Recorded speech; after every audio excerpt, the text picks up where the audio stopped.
Now, Talk Real Estate, sponsored by Boston Connect Real Estate Services. Hi, I'm Sharon McNamara, and you are listening to Talk Real Estate. Let me share a little bit about my background before we get started. I am the broker-owner of Boston Connect Real Estate, located on the South Shore, and I have been working as a full-time realtor and sales and marketing consultant for home buyers and home sellers for the past 15 years. My unique approach to assisting my clients to the next chapter of their lives is driven by being a team player and by offering them continuous training, education, advising, and mentoring. Every week, I will be providing you with real estate topics ranging from home buyer and home seller advice, legal matters, insurance binders, flood insurance concerns, home inspection questions, environmental worries like radon, lead paint, and mold, mortgages and loan programs, staging tips and ideas, real estate contracts, market trends, home values, and more. It's a talk radio show, and you can follow along online. If you have any questions during the show, please call 781-837-4900. We'd love to talk real estate. If you missed any of our shows, you can listen on my podcast at talkrealestateradio.com. If you would like a one-on-one consultation with me regarding your home sale or your home purchase, you can connect with me anytime at bostonconnect.com or 781-826-8000. Now, sit back, relax, take good notes, and let's talk real estate. South Coast all the way to Boston and beyond. Beyond the Cape. And beyond. You are listening to Talk Real Estate with Sharon McNamara, along with my broker team from Boston Connect Real Estate. I have Melissa Wallace and Mary Baker with me this evening. Hello, ladies. Hello. Hello. How is everybody doing? Happy Tuesday. Yeah, happy Tuesday. Oops, things are crashing all over the place. So tonight, we have a great topic tonight. We haven't actually had this topic before, so I'm sort of excited about it. Yeah, I am excited about it. So just so everybody knows, we are on until 7:30 again this evening. You can also find us on not on Talk Real Estate. Well, that's what the name of the show is here. On Boston Connect Real Estate. Yeah, on Boston Connect Real Estate on Facebook. And Melissa is currently trying to get everybody up and running on all the different Connect pages. So you can go to Pembroke Connect, Marshfield Connect, Dorchester Connect, all those. And you can see us live, and you can see our new studio that we have here at Boston Connect. So all of our South Shore neighbors, you are listening to Talk Real Estate with Sharon McNamara, Mary Baker, and Melissa Wallace. We just had a little accident there. I'm not going to lie, my dog Gracie got in the way. So tonight's topic, we are going to be discussing expectations of buyers and sellers when you have a home inspection. So as I was saying before, is we have never had the show before. We have not. I was pleasantly surprised when you said that that's what we were going to be talking about. You were? Yeah. This disaster? What? I can hear you. You just called us a disaster. Oh, sorry about that. That we were going to be talking about the disaster that is our lives. Disaster that is our life. I'm sorry about that. Well, sometimes things happen, and our dog ran into the studio unexpectedly, so that's what happened there. So, Mary, you work as our buyer's agent on our team, and you work and you do a lot of the home inspections. I've done plenty in my lifetime. So what are your thoughts about tonight's topic? I absolutely love it. I think there's a lot of misconceptions about what a home inspection's purpose is, not just from a, hey, we're getting to learn about the house, but a negotiation standpoint. So there's a lot of different nuances, a lot of different things that can go on with home inspections. So I'm excited to talk about how we handle them as a team and what our advice to our clients are. Mm-hmm. Just because I think it's important to have realistic expectations going into an inspection, both as a seller and as a buyer, so that nobody is disappointed or frustrated. It's an emotional process. I think the process is very emotional too, especially right now when we're in a situation where we have very limited inventory and people are out there, they're just like so excited to finally get their offer accepted. Then they go ahead and have the inspection, and inspections generally cost about $375 to like up to $800 and more. Yeah, about $800, yep, depending on if you're doing everything, right? Yeah, so, and we're going to talk about some of those things that we feel that you should be thinking about doing and things that maybe you don't have have to. But just so everybody knows, tonight's lineup, what we have is just telling you a little bit about what we're going to be discussing tonight, and then we're going to have Lisa DeMilo on, and then we will break at 7 o'clock, and then we're back for an additional half hour. Tonight's lucky night. Dun, dun, dun. I know. I feel like we need some music or something. Talk Real Estate continues on WATD. Now, let's connect with this week's Boston Connect Real Estate's weekly Agent Spotlight. And we're back, and unfortunately or fortunately, we don't have an agent spotlight actually this week. Last week we did our entire show on 1.5 hours or whatever we're on for now. The whole show was a spotlight. Yeah, it was a whole spotlight on the Flynn team, Trish and Nick Flynn. They did a great job. Last week we discussed how to get your house, prepare your home. House to sell. Yeah, preparing your house to put it on the market. So if you missed that episode and you want to learn a little bit more about Trish and Nick Flynn, you can easily go over to our podcast, which is talkrealestateroundtable.com. You'll get all of the shows there. You can just go to Boston Connect and you can find it there.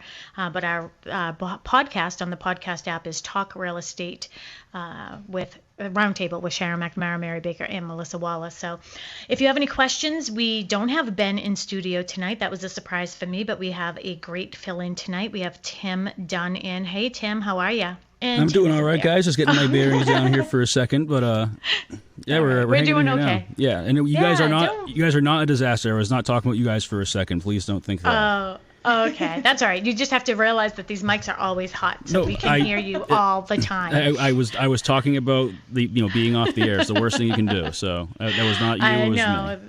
All right. And you know what? So we're glad to have you tonight. So if anybody has any questions for us, if you have any questions regarding real estate, and it doesn't have to be about our topic tonight, which we're going to be talking about home inspections and keeping realistic expectations, what to expect when you're a buyer and what to expect when you're a seller. And if you have any questions, you can call into the studio, 781-837-4900, 781-837-4900. Tim is there. Or you can go to Facebook, and you can find us on Facebook at Boston Connect Real Estate. Mm-hmm. And I'm just waving to Mary's everybody waving to everybody, and we will be able to answer your questions there as well. So, ladies, you ready? Yes. I've never been more ready for anything in my whole entire life. Right, perfect. Do you know what I love about Facebook Live? Can I just interrupt you real quick? No, you It's like accountability. So if people are trying to get in touch with us during this time and be like, hey, guess what? You can just watch us and know exactly where we were during that time. Yeah. I don't know why. I just thought about that. Well, that's interesting, Mary. Yeah, there's always people looking for me. I don't know people for what hunting reason. you down. Mostly Sam. Yes. Okay. So, what do you want to discuss first? So I have a lot of different things that we can talk about. One is, why don't we talk about right from the beginning? So, who wants to answer this question? What is a home inspection? Who does the home inspection? Who pays for the home inspection? And why do you need a home inspection? Mary can take it over. She's the one who goes to them. So first part, what is a home inspection? Home inspections are just, you can do your general inspection. It's basically hiring a licensed professional who technically a home inspector can be anybody. Or you can have an inspection done by anybody, but you should have it by a licensed home inspector. That's what we always recommend, yes. Yeah. But a home inspection is just going through the house with a fine-tooth comb, looking through all of the systems, looking through the structure of the house, the windows, does every window open, the age of the systems, what can you expect, how long can you expect them to last, how is the roof losing heat, not that inspectors can see what the insulation is all the time, but there's indications that they can come up with during the inspection that can lead them down a path to say, you're losing heat from this area, or this window is drafty, this door is drafty. These are the things that you can do. The buyer pays for that home inspection because they are technically hiring somebody to inspect the house on behalf of them, and it's for their knowledge and it's for their comfort to feel good about purchasing the house. And then what was the fourth part of that question? What was the fourth part of your I have short-term memory loss. You think I remember? Let's see. Who pays for it? Who pays for it? We said that. We said that. Do you recommend it? Of course I recommend it. Yeah. Absolutely. Mm-hmm. I always give myself a hard time because I didn't have one on my own house. But then again, I feel as if I lived in it. I had a different situation. So I lived in it before I bought it. I knew what I was getting myself into. But anybody who doesn't know the house, 110% you should be having a home inspection. Yeah, I absolutely agree. And when I bought this building, where we are, I opted not to really have like a home inspection like with Steve Cook. I had just all of the different, I know so many people in the industry. So we obviously had Mark, we had an electrician, we had, Mark was the plumber, we had an electrician, I had Joe Stack come, who's, he does structural stuff too, and he's a building inspector for the town of Pembroke and Hanover. So I'm lucky enough to have those type of people in my life that I brought all of them through, and we basically knew what we were getting into. There really haven't been any surprises. Everything that we came across, we were pretty much on key with. So, Melissa, do you have anything to add to any of those? I do not. Not to that part. Nope. Okay. Do you have any questions, maybe? No? Questions about home inspection? No, I did the agenda. Okay. What's next on the agenda then? Well, you had said that we were talking about after the home inspection, so expectations. So we sort of broke it down for immediately after. So what is it that what is it that you get after the home inspection? So you get a report that you're going to be looking through. We as listing agents don't like to see the home inspection report from the buyers.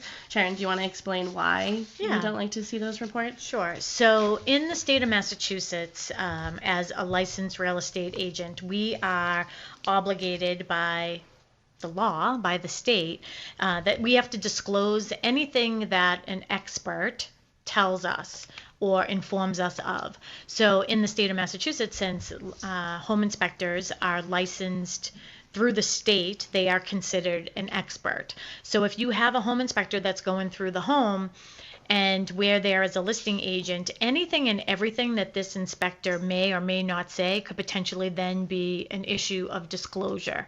And not that I don't want to disclose things that happen, but there are some inspectors out there that they're not as thorough as others. Let's put it that way. I'm not going to say anyone does a bad job, but in some instances, somebody may say something about the heating system.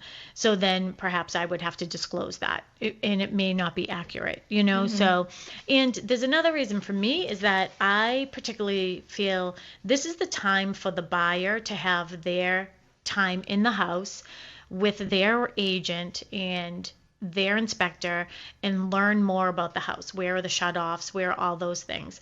And I just feel like having the listing agent there hovering over you, there's nothing worse. Do you agree? I 100% agree. Yeah. 'Cause I think there's a lot of conversations that happen during a home inspection, not necessarily even you're talking about the house itself, but plans on moving in, what we're going to do with this. We're going to, maybe we plan on gutting the kitchen. And they want to be able to talk about those things because they're excited about the house. Yep. By having somebody who they don't entrust or don't feel comfortable with, a lot of the times they can feel stifled, and then they're inevitably going to want to get back into the house at some other point in time so that they can go through the house again and really have those conversations with either their spouse, their significant other, whoever it is, and or their agent. And I do think it's just it is a time, like you said, to have those conversations openly. And there's nothing, I think what ends up happening is when as the buyer wants to have these conversations and the listing agent is hovering, it just becomes extremely sort of awkward and then a little bit combative. And then it's like, did you know that there were termites? I never lived here. Of course I didn't know that there were termites. Like, if I knew that there were termites, I would have told you. I would have told your agent, It's also, I'm just going to throw in, so we're talking about the agent being at the home inspection. The seller should not be at the home inspection either. No, never. And we just came across that. We just had a home inspection the other day, and the seller was home. And regardless, no matter what happens, even if you're sitting in as a seller, you're sitting in your own room, you're minding your own business, you're going to overhear conversations happening and feel like it's necessary for you to give your 2 cents when in this is probably a little bit more psychology than anything in my opinion.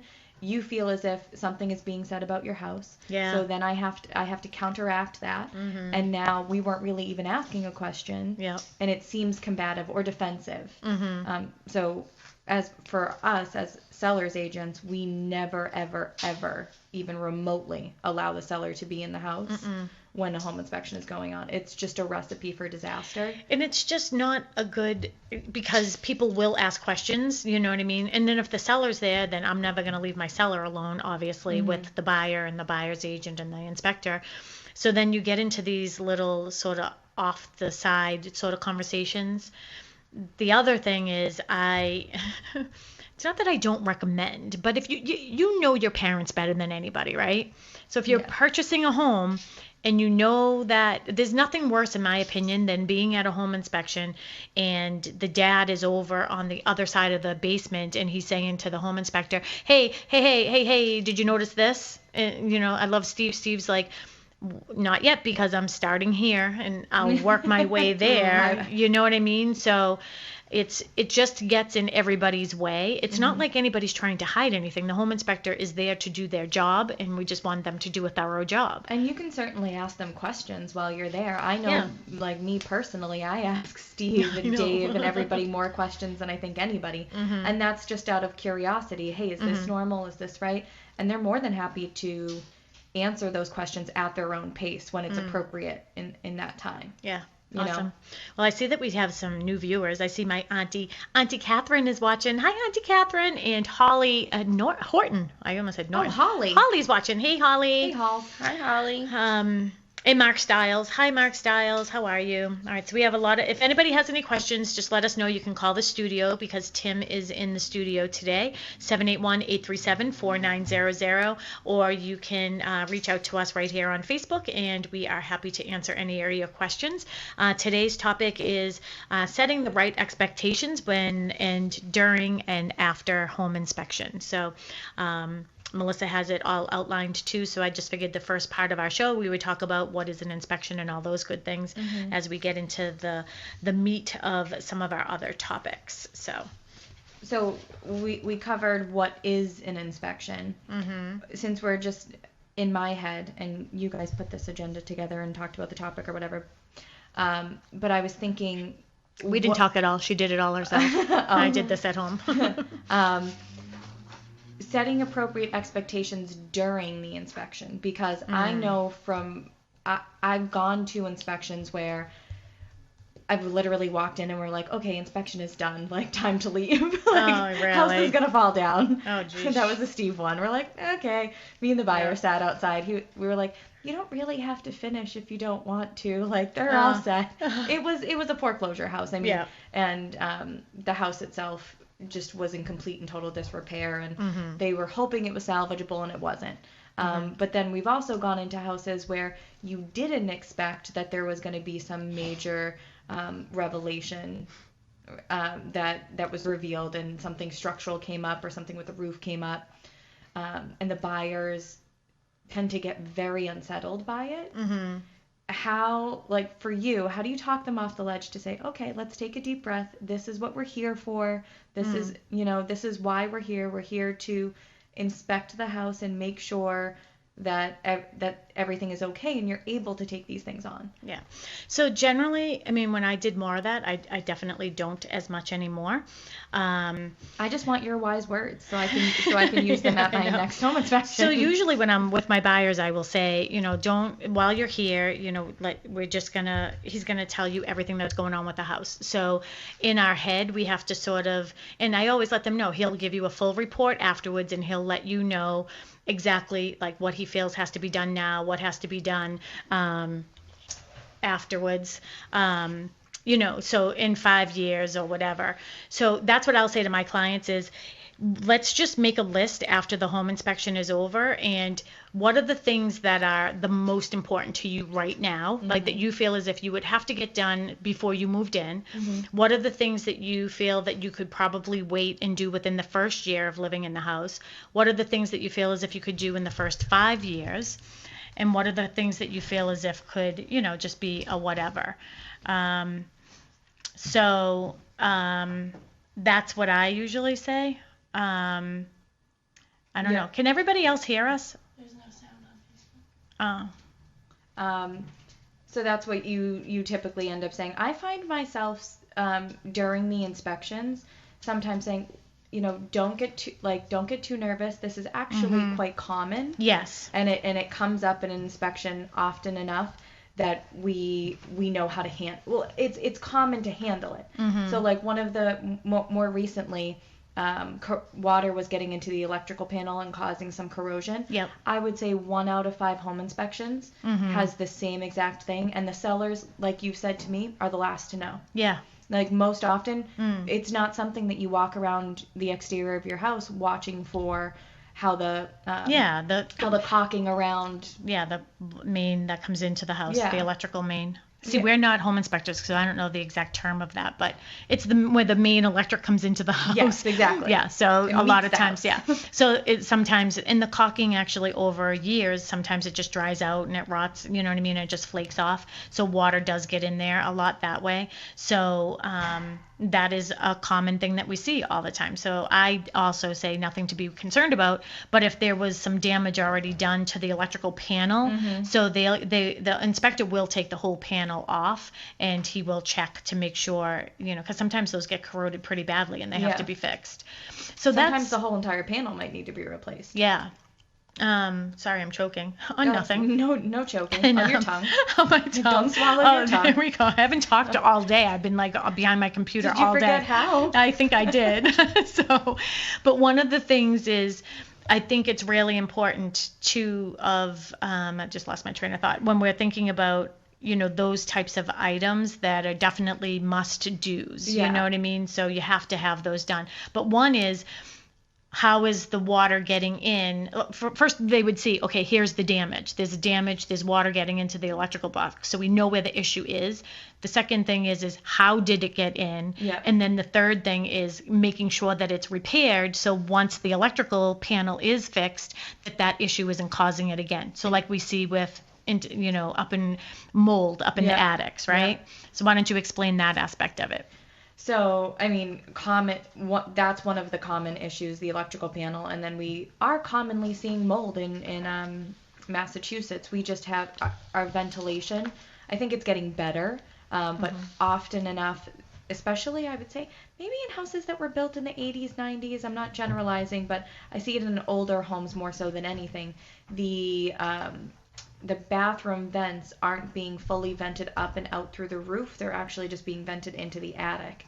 And when you have cold air and hot air from the fan that's recirculating, the exhaust fan that's circulating hot air up into the attic, into the maybe cold roof, you're producing humidity and moisture, and that's just a recipe for mold, period, at end of story. So not only when something like that happens, I'm actually thankful as a buyer's agent, because I'm like, woo, super easy fix. We know how to do this. So we're going to have the mold remediated by a professional mold company, and then we're also going to have somebody come out and fix the ventilation, so the ventilation goes up through the roof. And that's very common. Yes, we're sort of all over the place today. So that is one of the expectations when we're talking to our buyers, is for them to just realize, these things are going to come up. So if you hear that there's mold in the attic, that let's not get too overly concerned about it right now, because we can figure it out, and it's just a matter of then negotiating with the buyer after the fact. So the situation with the buyers or the home inspection is that you have to how to negotiate afterwards. So we can negotiate different situations, but we'll talk about the negotiation part of it after the fact. So we're going to just continue on with what we're talking about here and different things that do come up in home inspection. But some of the things that I sort of highlighted right from the beginning, and unfortunately we're not on Facebook Live anymore, so sorry if you were watching. We had a little faux pas there. Number one is, in multiple offer situations, buyers sometimes offer a higher offer. I want to discuss this. Okay. So sometimes they'll offer a higher amount because there's multiple offer situations. What are your thoughts on that, either one of you? Because Melissa, you do a lot of this when we're putting multiple offers together, and you put that nice spreadsheet together for us. And do you remember the time we had one of our agents put an offer in that was like $50,000 over? We have a couple concerns when that happens, but what do you think their thoughts are? Well, not one of our agents, an agent put it in. Don't want to give us a bad rep. But she did. It was one of our agents at one point. Oh, then I have no idea what you're talking about. Okay, it was a different house maybe. So sometimes we see, people will put in a higher offer and waive their home inspection. Is that what you're talking about? I'm sorry. I'm very distracted with this thing. I know. All right, so sometime, would you want to talk about it? Yeah. So I think the more of the nuance with putting in an over asking offer or an excessively over asking offer and not waiving your home inspection, but having your home inspection in there, it's almost like a foot in the door. They're trying to get their offer accepted, but any house that's not probably new construction, you could go in and make up anything, thousands of dollars worth of repairs that you feel need to be done, not that necessarily need to be done. And that's just, it's kind of like it's a bait and switch a little bit. Yes, absolutely. Right? Is that the terminology for it? Yeah, absolutely. So people, again, what they'll do is they'll just put in a high offer, and then they'll just say, oh, I'll just negotiate it afterward. Let me just get my offer accepted. Then after home inspection, I'll negotiate and get a bunch of things off. The other thing is what Melissa did bring up, though, is sometimes people will waive home inspection. What are your thoughts on that? Well, so I think I have PTSD from this. Yeah, I know. Well, because I wrote down here is one of the things that you deal with all the time and not letting them in before the P&S. So why don't you discuss that with everybody? I think I have PTSD from this because at the end of the day, I don't understand the mentality that some buyers are being advised to put in these over asking offers, get it accepted, waive their home inspection, and then once your offer is accepted and you've waived your home inspection, you have absolutely positively no right to get back into that house or no obligation to get back into that house until you sign purchase and sales agreement. Once you sign purchase and sale, there's going to be a clause that goes into the purchase and sale typically. I mean, we see this with most of the attorneys styles that we work with. They put in, the buyer has reasonable access to the house 3 additional times. But otherwise, if you want to get in there, if you think that your offer is going to get accepted, I'm going to waive my home inspection just to get it accepted. And then once it's accepted, you're going to bring a contractor in and then you can pull back out. That's not the case. And it's probably one of our biggest pet peeves, don't you think, Mel? Yeah. I mean, we had this happen to us last year. Yeah, it's not, it's no reason to get your deposit back. It's a violation of your contract. If you tell the sellers that you want to go there to measure, you better just be going to measure, because you can't use anything between accepted offer and purchase and sale as a reason to get out of the contract. It's very sneaky, and we do see it a lot, especially in multiple offer situations, and I really hope that we stop seeing it, because I truly believe that the expectation is being set by agents and not necessarily the buyers themselves, that is something that, can happen when, this is the 5th house that you've gotten outbid on, and, you traditionally haven't waived your home inspection, but, this one you're just going to really try it. You're going to go over asking, I'm going to waive it. But then, if I really, really have to get out of the deal, I'll just go in to measure, or, to have somebody look at something, and then I'll pull out of the deal. That's not how it works. That is absolutely not how it works. And we have been able to hold people to contracts in that sense. So home inspections, I mean, they mean a lot. It's the one time for the buyer to be able to do an excessive amount of due diligence about their property prior to signing the purchase and sales agreement that concludes an additional deposit, whatever that is. It doesn't have to be, but it's usually sizable, right? Mm-hmm. So how often do you see people waiving their home inspection? More and more, honestly. And I mean, we've seen it with buyers of ours recently. They happen to be incredibly knowledgeable and feel very, very confident with their set of skills. And some people just, I mean, like Mark McNamara, he's a jack of all trades. I mean, he goes into a house and he knows what he's looking at. But a lot of buyers, especially first-time home buyers, like especially before I started doing home inspections, you couldn't ask me, or watching them anyway, you couldn't ask me where any, like what was the septic line going out into the house, where was the water shut off. I wouldn't have known anything. So I don't know, it's important.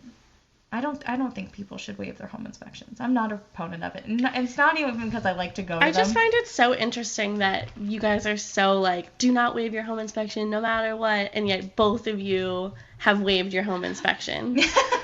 No matter how much you're an expert. The kettle black? Well, yeah. No matter how much, like I know I'm not in the position to purchase anything, but like even if I thought I was an expert, like I would still do it just because it's a couple $100. It's knowing the unknown in a sense, and I mean, even after you purchased your home, there were things that like you just came across that you probably would have known about had you had an inspection. Whether or not you're doing anything about it right now, or it would assuage your decision to purchase it, no. But like I'm the type of person where I need to know everything, and like I just would never do that. So I find it very interesting that you guys both have sort of not had home inspections. I think you nailed it on the head for me, though. I don't know, knowing everything that I know now, I don't think it would have swayed my decision at all. So I still would have gone forward. I just probably would have had a lot less sleepless nights, or a lot more sleepless nights. I'm just too much of a control freak, and like I need I'm sorry. I really am. I know we're laughing about that, but I'm too much of a control freak, and I just need to know all the answers to everything, and I would have, if it was socially acceptable, I would have a home inspection on, the food that I purchase, like at Stop and Shop. You 100% would. Oh my gosh, if anybody ever needs any strawberries, this is your girl. Strawberries, blackberries, blueberries. She I know picks how to out pick the best. fruit. Nothing ever has mold or anything. No, but you're 100% right. Like I definitely think it's important to have one. And I didn't do one myself, but I'm happily content in my house where I am now. All right. We'll give it some time. I'm never moving. Everybody on the show has heard me say a million times, I am never going anywhere. So a couple of the things that you can find out during home inspections, Mel, so you can have your general home inspection, but there's other ones that you can do too during that time frame. So touch upon some of those real quick, and just maybe how we handle situations like that. Well, this can happen before, during, or after, but you can do a pest inspection. There's some loans out there where it requires you to have one, like a VA loan. I don't know any other ones, but I'm sure there's something out there that you might want to have one just on like a. Well, yeah, even if you've gone through the house before, like it's sometimes pest damage is very evident, so you might even put that into your offer, but it's part of your inspection sort of contingency that you have the right to have a pest inspection.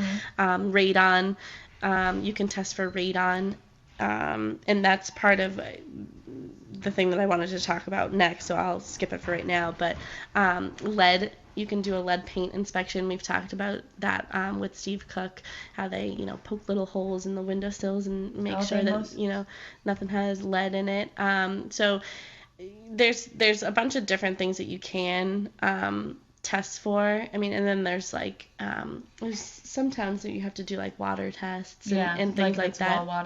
Well water. I know we had a house in the city, and they had to test the pipes too for lead and iron. Was it lead? No one can see it. So yeah, they had to asbestos. Oh no, it was lead. Yeah, no, because the pipes right. had lead in them, and you know, when they put them in or whatever, and then if it was tested now, even though it's been tested 12,000 times, if by chance it came back, they had to be replaced. Yeah, they would have to be replaced. But I mean, there's a bunch of different inspections that you can have, but I feel like those are the primary ones. When you go and set up a home inspection, I know that they ask you, you know, what else, you know, these are our other inspections that we can do here. You know, we can do the radon, we can do the pest. So those are some add-ons that you can do. You know, obviously we highly recommend having a radon test especially if there's a finished basement. Yeah, if somebody has a basement, especially if it's finished.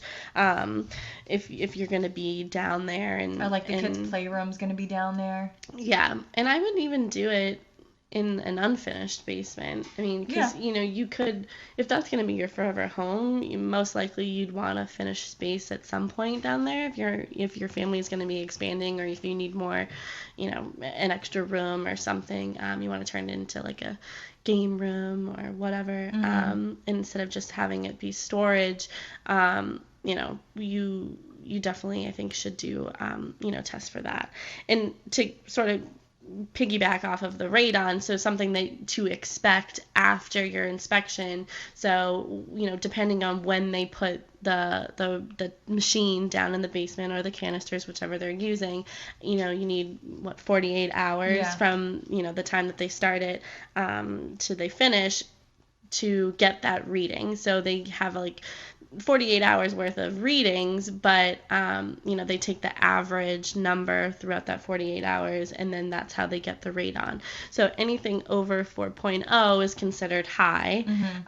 So that's something that you need to consider and sort of be expecting. If it comes back high, now what are your options? You know, your options could include, okay, you can just deal with it being high.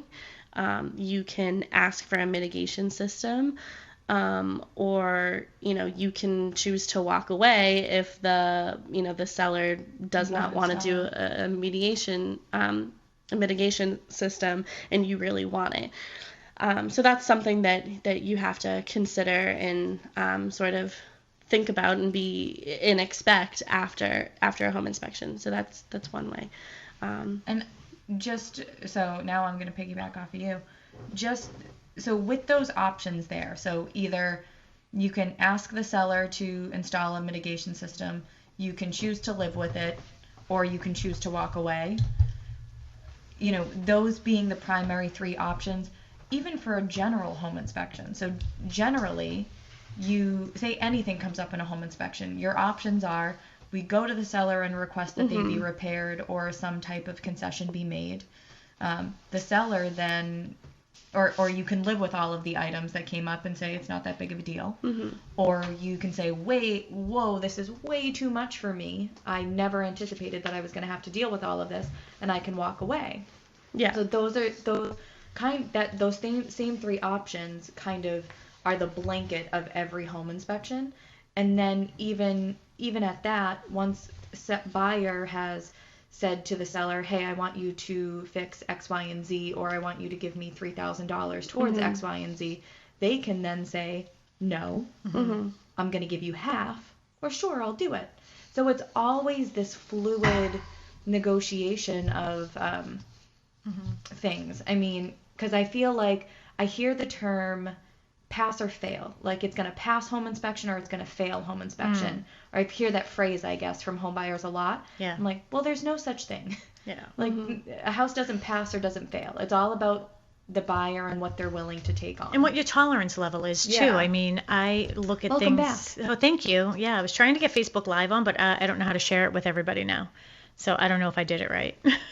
So there we go.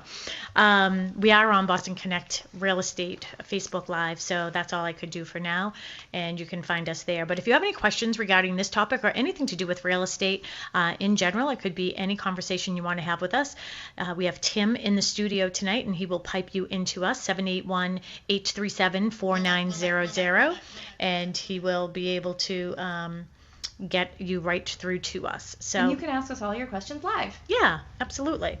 We don't bite. One of the things that you were talking about too is, when you go in to, like, what are your expectations when you go in? I mean, sometimes something will come up, and I look at things from the perspective of a seller's agent, where you're looking at things from the perspective of a buyer's agent.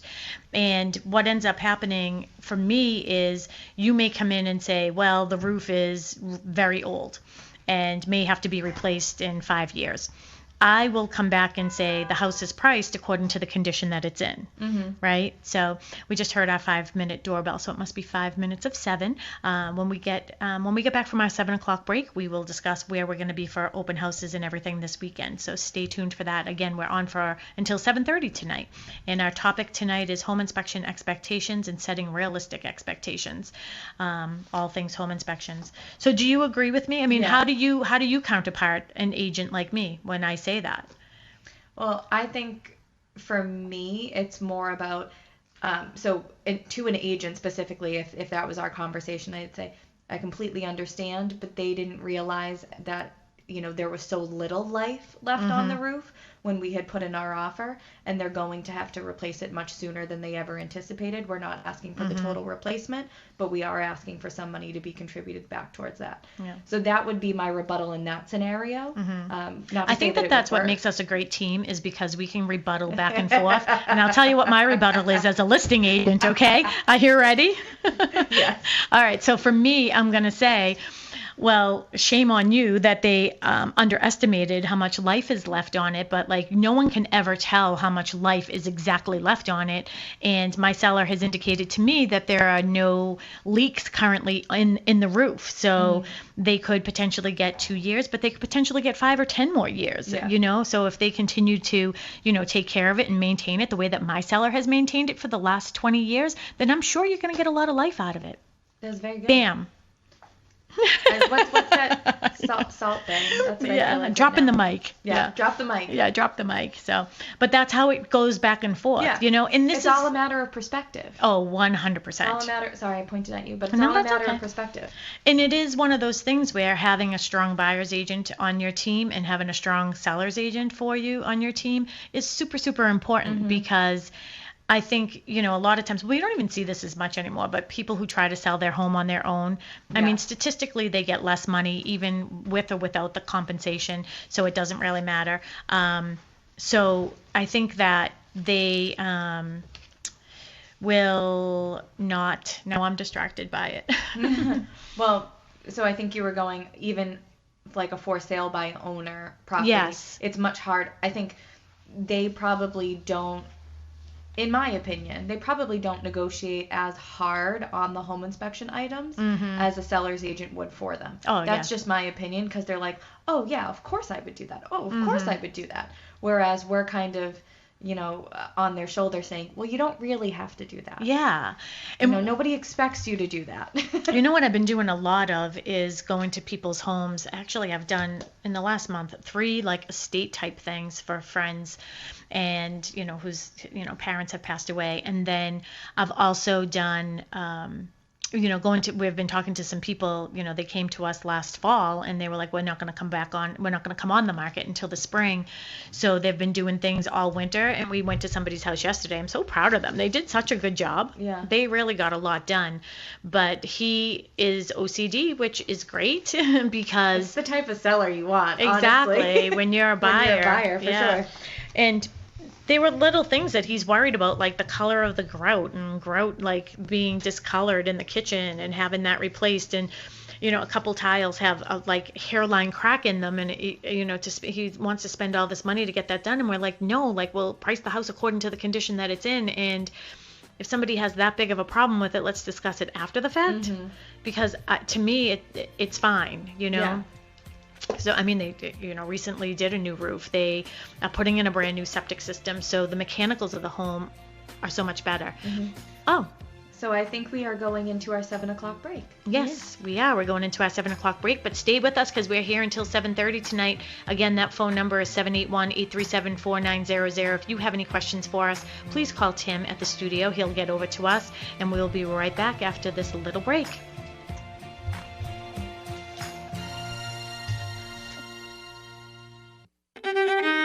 Are you ready to get organized?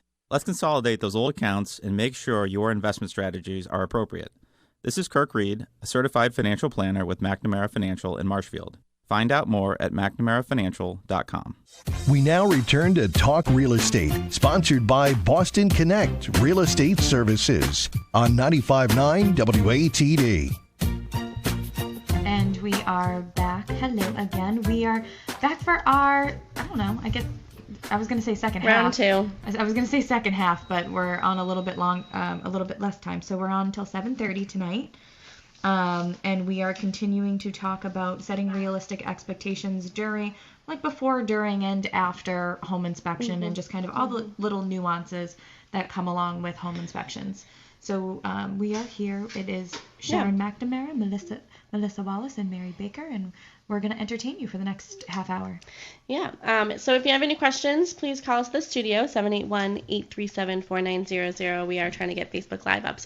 But if you have one of our phone numbers, you can text us a question or you can text us hi. But if you want to listen to any of our past shows, you can connect with us. You can find us on Facebook for Boston Connect Real Estate. Same with Instagram. You can go to talkrealestateradio.com. Find us on the podcast app, iTunes, all that fun stuff.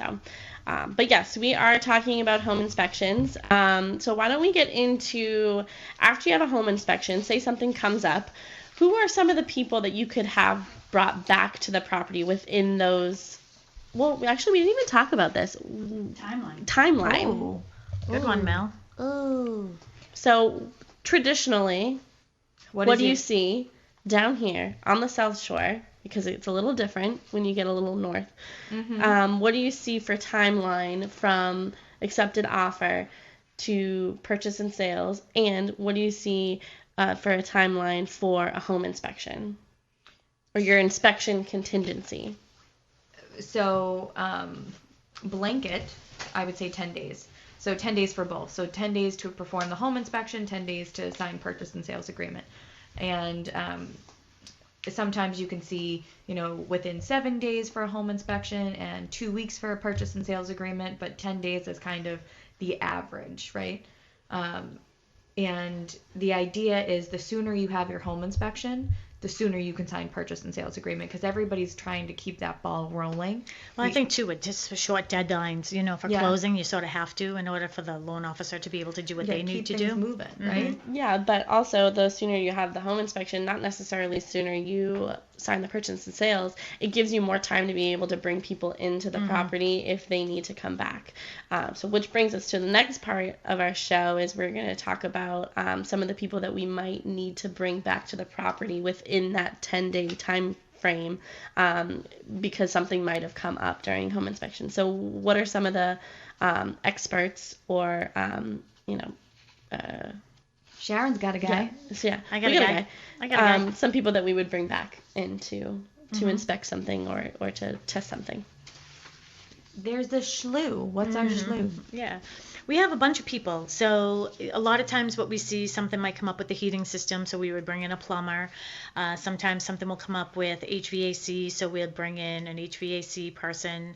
Right now it's really difficult because we still can't test the ACs, the air conditioners, just because of the weather and where we are with the weather, so those can't be tested right now. So did they tell you when you were talking, I'm sorry to interrupt, did they tell you when you were talking to them like how warm it had to be to test them? No, I didn't ask because I figured it's not happening now. So, say if we get like a 60-degree day, can they like run over there and Well, I talked to a friend of ours. His name is Rob Norton, and he has an HVAC company.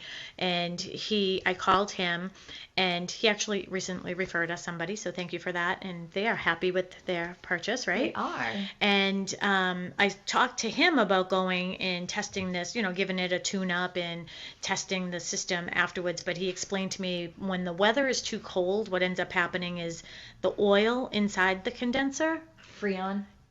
Something turns to oil muck and really thick, and it will ruin it. That's all I got out of it. Something inside the AC condenser. I thought he said oil. I thought he said the oil in it would like turn like Maybe really. They don't use Freon anymore. Well, that I think is different than oil. I think the Freon has something to do with making it cold. Okay. But I think that this is oil. But I haven't a clue, to be quite honest with you. If we Rob, if you're listening, yeah, call Rob, in. yeah, you can call in. Oh, McNamara Plumbing is sitting in a level below us right now. Maybe he'll come and give us the answer. Helpful. He's busy. Yeah, and the other thing that comes up a lot is Melissa put together a very nice list here for us. A structural engineer. Why don't you talk about that? We've had that in the past. Yeah. So a lot of the time, and that would probably be, if we'll get into this, but what's reasonable, what's unreasonable. Having a structural engineer is always reasonable, in my opinion, because there's nothing that the home inspector told you that's structural that's not super important to the integrity of your house, right? So we would call out an engineer to look at why a beam is sagging, why there's cracks in the walls, how a foundation is holding up, if roofs are sagging or bowing for some reason, because it's all interconnected, and or somebody took a wall down and didn't hire somebody to do it, and that's sagging. We see that a lot in raised ranches for some reason. Yeah. And so they all kind of go hand in hand, but I would say having a structural engineer come out and they'll write you up. There's a fee to have them come out, but they'll write you up a report and give a stamp of approval to say, I actually feel as if everything is, pretty sound here, or I would suggest you add X, Y, and Z support to restabilize, or do this, or hey, this whole entire thing has got to be redone. But they are probably, in my opinion, the most I wouldn't say in high demand, but kind of difficult to schedule. Yeah. So if you end up having any type of structural problem, I would say contact the structural engineer like immediately. Like you leave the home inspection, we got to get them in there ASAP, or get on their list ASAP. So, right? Yeah, and I think one of the things, and once Melissa goes through this list with us, I'll have her, tell all her great ideas that came up here. But then let's get to the point of what do we disclose after the fact? Oh, so if the buyers don't go forward? Yeah. So do you think with the structural engineer, if something comes up structurally and now you have an engineer report, that you have to disclose that as the seller? If you have an engineer report telling you that something is structurally unsound in the house, I think you have to disclose it. Yeah, I would say so too. I would say that if there was only something that is wrong, I think maybe if somebody had asked, because a lot of the times people will ask, oh, why is it back on the market? Well, then you can say, oh, they went through home inspection, they had a structural engineer come in, but everything checked off, they just chose not to move forward or for whatever reason. But I think that definitely if there's something structurally wrong with the house, you can't hide that from people.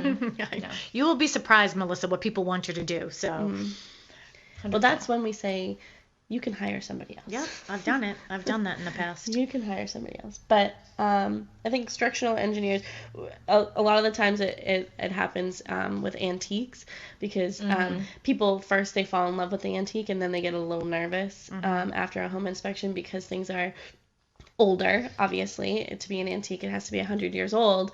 But, they might get nervous, so they get a structural engineer, but there's things like beams can be sistered, there can be another beam put in, there's solutions to these issues. It's just you have to be okay with these solutions, and if you're not, then you have the right to not move forward, but not if you waive your home inspection. Yeah, because we did have that happen to us, just saying.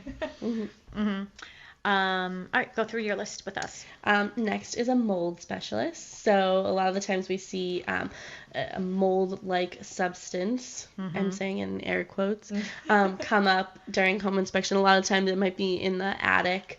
That could be caused by ventilation issues and stuff. So you might want to have a mold specialist come out to really give you a definitive answer about these things.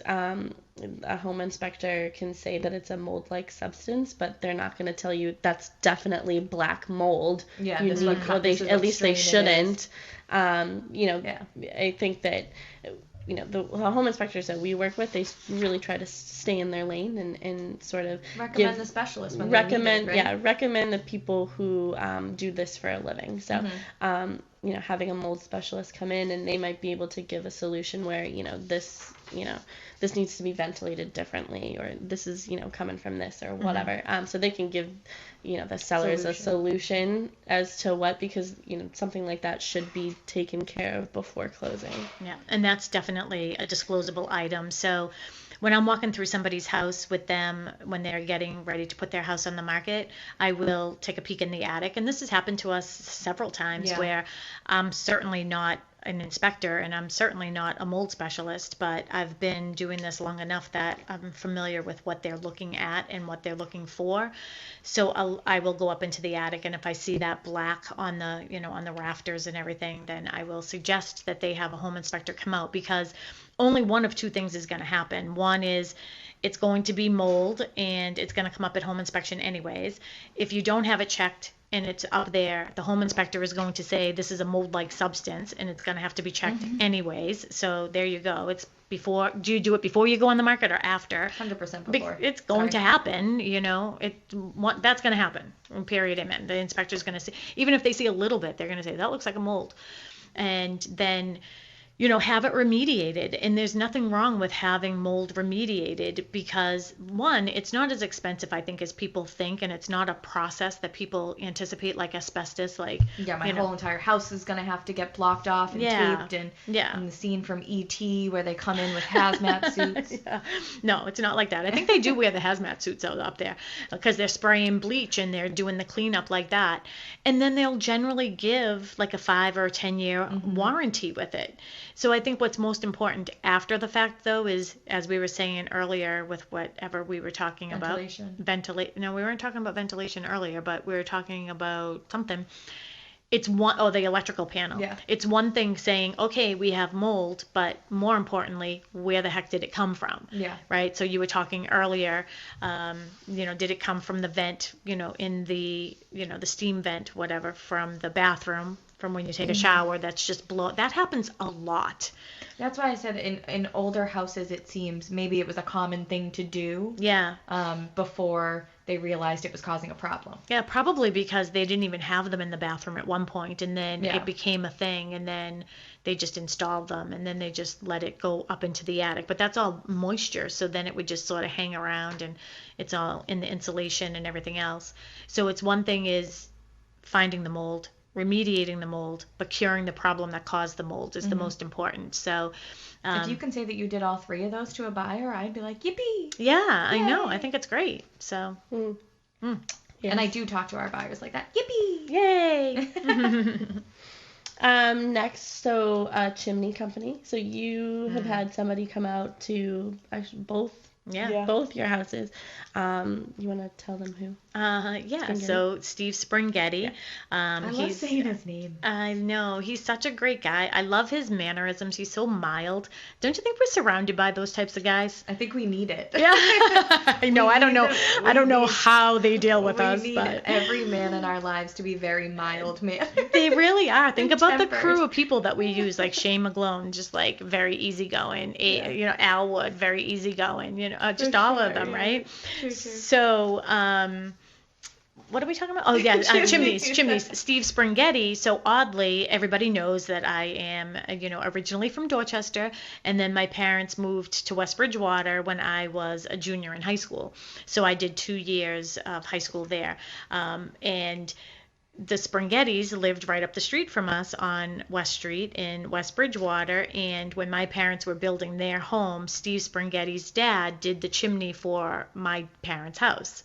Oh. Yeah, so my dad actually hangs out at the Elks or one of those places and dances on Friday nights. And Steve Springhetti and his mom and dad go there, and they were talking, and something happened with my chimney. We've talked about this before. Like, you should definitely circle your house a couple times a year, because I never went to the left side of my house, and I was having the house painted, and I went over to talk to another mild-mannered guy, Kevin Senna, from Senna Painting, and I went over to say something to him before I left to go to work, and I was like, there's a huge crack in my chimney. Like, I'm never over here. I never go on the left side of my house. And it was like not through the mortar, it was like through the bricks. I mean, it was a big problem. So I said, and it's hard to find somebody. It is. Isn't a mason is one of the most difficult? Yeah, I would say it's hard to get somebody to come out and look at the chimney too. Yeah. After a home inspection, because there's so many different. I feel like there's so many different things that can cause the problems, and it's not, that's one that is not relatively inexpensive. No, it's not. It's an expense to have a chimney fixed, no matter which way you slice it. And a lot of the things that we see with the chimney is that the chimney pulls away from the house. So that's sort of a big deal, because to get it reattached, it isn't like you can just push up against it. You know what I mean? Like, it's a process. So, but I had him at my house. I had him here at the office. I had him do something here because we had lanterns in our fireplace, because we're not going to light a real fire, and then they were filling up with water every rainstorm. So he put a cap on that or something. And you had him at your house. Yeah, so he's great. He did 2 caps on mine and fixed a couple of things, actually. And this is why we're talking about all these expectations, of the buyer. I would say, as a buyer, my expectation would definitely be that the seller repairs that. My 100%. expectation would definitely be that they fix the mold. My expectation would be, what was the first one? Structural engineer, that they do those. I mean, those are big ticket items, potentially, that they should be repairing. And if they don't, well, guess what? You're going to have to do it for somebody else, so you might as well do it for me. Sorry, go ahead. No, go ahead. I was just going to say, in my head, when I think of those items, and maybe even a couple others like that, like the radon on here, I think of that for buyers as taking on somebody else's problem. So we talk about this. You expect that the chimney is going to be okay in the house that you're going into. You expect that the roof isn't going to be leaking. You expect that the septic system is going to be working, or the town sewer is connected appropriately. There's certain expectations when you buy a house that maybe it's not the most updated thing, and sometimes electrical is a big common one that isn't necessarily up to today's code, but that's also because today's code is constantly changing, so tomorrow's code will be different than today's. So those items, I just feel as if it's necessary. Yeah. So I'm just reiterating what you just said, basically. Thank you. In a different way. Sorry. We're skipping over. So pool company. So in the winter time, it's hard, obviously, to inspect a pool if it's completely covered, if it's closed, and hopefully it is because it's the winter time, and covered in snow. So what do you guys suggest to your buyers when they're purchasing a home in the wintertime and the home has a pool? Me? Okay. There's contingencies that you can put within both the offer and the purchase and sales agreement that basically say, we're going to either, for the offer, I would say that we're going to research all of the records on the pool. When was everything replaced? When was everything done? How old is all of the equipment in and of itself? Talk to the company that's been servicing it. And then if that doesn't suffice, you can certainly ask that it be open, depending on what time of year it is, it be open prior to closing, or that something be held back in escrow. Like if you're really, really concerned about it, something be held back in escrow until you get to open the pool. But I would say there's just a lot of heavy due diligence on the buyer's part very early on, finding out information about it. And the home inspector isn't going to check anything anyways. So if you are purchasing a home with a pool, then that's usually you have a pool company that will come in. We always recommend Sunshine Pool. Again, another calm very easygoing gentlemen and family. We got Jim Stone and Heather Stone. They're awesome over at Sunshine Pool. You have them come in and, do an inspection or something like that, or just find who's been maintaining the pool. But the home inspector definitely won't. One thing from a seller perspective is I always say, before you close up your pool, let's take some good pictures and video of the pool running and in good working order. The liner. At least, the liner and everything. It's all date stamped and everything. So we'll do that as well. Yeah. A roof. That's a big ticket item, I feel like.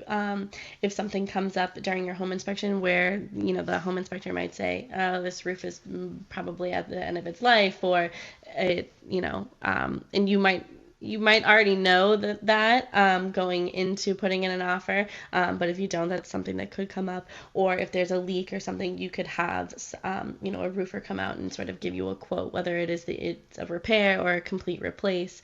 That's something that they can, a roofer is going to be able to tell you, not necessarily a home inspector. They're not going to give you a quote on what needs to be done. So with that quote, you can either go to the seller and say, hey, we didn't know that the condition was this bad. We want, $5,000, $10,000 off, the sale price for this. Or, you can negotiate that, or the seller can just say, we priced our home to the condition that it's in. Yep. So you can take it at the price that it's at. So that's something that comes up. And it's hard to get the roofers out there too, because you know what I mean? It's a lot of times it is hard getting that. But if you know that your roof is really at its end from a seller perspective, I always say, let's get some estimates on these things beforehand. So then we can sort of just calculate, because a buyer sees what's wrong, not what's right. So when I walk through someone's home, that's how I walk through, as the eyes of a buyer.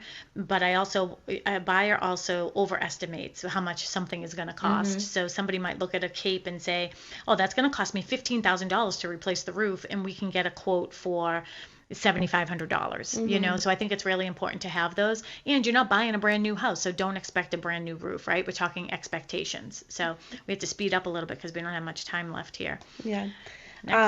Pest. So if there's termite damage or, ant damage, there's mice or anything, a lot of the times you can find like droppings and stuff during, maybe not active mice, but maybe droppings during an inspection. You can have a pest inspector come back in there and do that.